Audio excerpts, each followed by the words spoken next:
Wolf priests are supposed to be half chaplain, half apothecary. So why do the miniatures only ever show one side of that? Today, I'm going to fix that. Hey guys, Jam here and welcome to Bash and Brush. Now in the last video I did, I made a wolf priest in Terminator armor. And in that video I kind of mentioned the fact that wolf priest miniatures always lean into the chaplain side but not the apothecary side.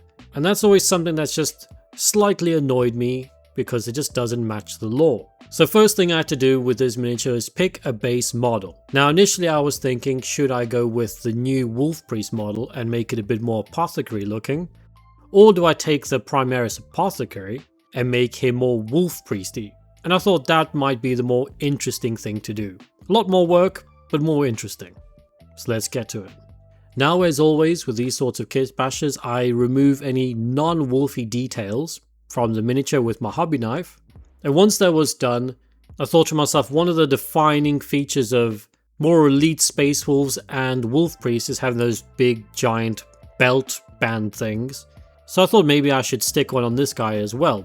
But I decided to look at what the Viking rune was for healer or healing or something along those lines. And it was a sort of like B-shaped symbol with a bit of a flick at the back. Now I didn't have anything exactly like that, but I have these old brass runes. And I thought if I stuck two of these onto the belt, one that kind of has that symbology of the healer rune mark thing, but also it kind of mimics the helix that a lot of apothecaries wear. So I thought it was kind of like a two birds one stone kind of thing. Now the belt buckle does have a bit of a curve to it, so I just slightly bent these brass runes so they fit on there, and then I just super glued them on. Now the next thing I did was the kind of necklacey thing that a lot of wolf priests wear. But on this particular model, the apothecary comes with these pots with gene seed in it, I presume. But obviously I didn't want that. Now initially I was going to do some green stuff, teeth and all that kind of stuff, but I found this bit which I believe might be from the old Thunderwolf Cavalry kit, and it kind of fit in those little sections that I needed to cover up pretty much perfectly. Now it might be a little bit chunky, but all I do here is I just take my hobby knife and I carve out the original kind of leather strap that's connecting them all together. And again, just glued it on without much hassle. Now the next thing I had to do is easily the most important part of this entire miniature, and that's adding the trim that wolf priests and chaplains in general have on their leg armor. I could have left these legs blank. I don't think it would have made much difference really, but at the beginning of the year I did promise I was going to try and improve on my kit bashes now that I've got a bit more time to do these videos. So I decided to go for it. Now I mix up some milliput and green stuff 50-50 to make green put or whatever you want to call it. It's a much better tool to sculpt more rigid, clean, straight lines than just plain green stuff. It dries really hard so you can sand it as well.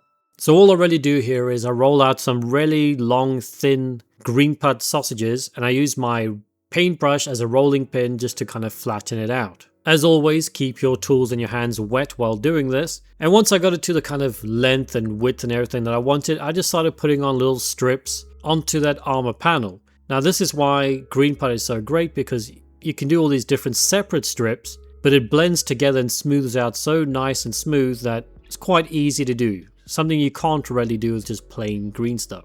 Now this did take me a lot longer than it probably seems here. I haven't really been doing a lot of green stuff for quite a while, and especially nice smooth armor plates like this is a bit out of my wheelhouse. But just using my silicone shapers here, especially the one with the flat end, I just kind of used it to smooth and flatten the surface out, but also pushing it around the edges to make sure everything was nice and straight. Now I think the right leg came out quite nice, but while I was doing the left leg, the green put started to dry a little bit, and just as I was getting it into the almost end zone, I accidentally stuck my finger on it and ripped the whole thing off. I tried to get it back to normal, and instead of just redoing the whole thing, I decided to kind of bodge job it. You know, it's my own miniature, it's not getting sold or given to anyone, so it's fine. The next and possibly just as important part is adding the crozius to this guy. Now I didn't do too much with this. This crozius is from the Terminator Chaplain dude, and I just glued two wolf skulls onto the sides. Now I did have to trim down some of the edges with my hobby knife so it kind of fit a little bit more flush, but it was a simple way to add some space wolfy flavor but also bulking out that crozius a little bit more as well. Now before I start gluing everything together, I wanted to add a cape to this guy. Now I've had this one lying around for a while, it's slightly broken at the top, but I'm going to be covering that up with green stuff later anyway. But before I glued it on, I wanted to rough it up a little bit more, make it look a bit more battle worn. Now I don't want to go too over the top with this sort of stuff, but I just used my hobby knife to add a couple of kind of slits and nicks at the bottom of the cape. And later I also did it with the kind of aprony tabard thing that he has at the front. And again, I feel like that tiny bit of extra work really helps give this model a bit more character.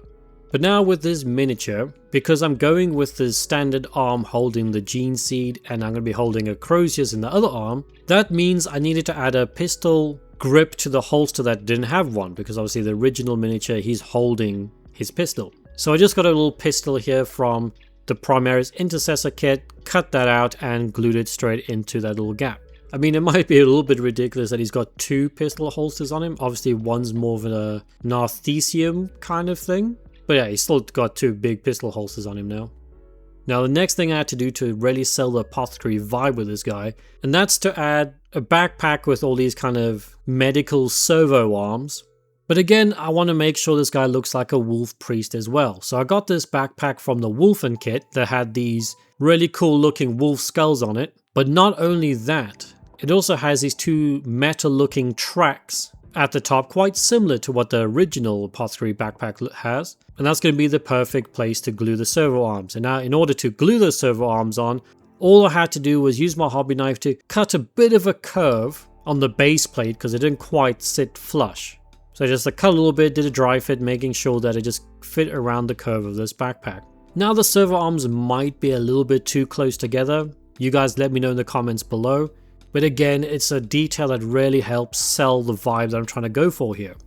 But now to get that backpack to actually stick to the miniature, I had to carve quite a lot of the cape away because it was just protruding too much.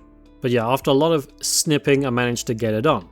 Now the part that I probably spent way too much time on, and that was the head position on this miniature. Because for some reason, the head position on this miniature just really felt like it told different stories depending on the direction that he was looking. Now the safe bet probably would have been to go with the standard apothecary head when he's looking at the gene seed that he's holding. But I don't know, I just wasn't feeling the vibe it was giving off. So I ended up just settling for kind of looking over the battlefield as he's just collected some gene seed. Now his head position might still be a little bit too high, but I don't know, you guys let me know again in the comments below because this one I was very iffy about.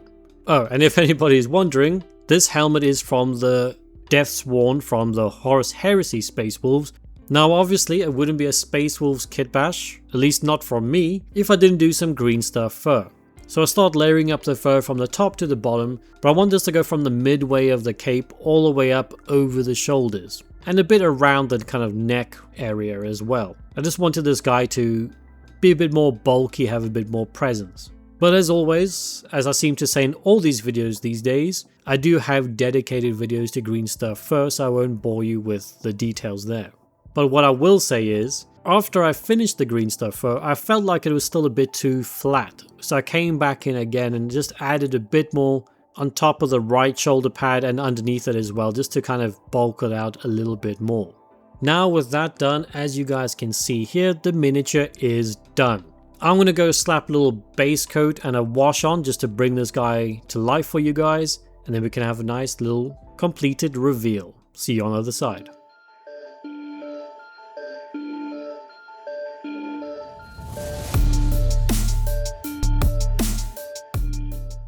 And there we go, ladies and gents, in all his apothecary / chaplain wolf priest glory.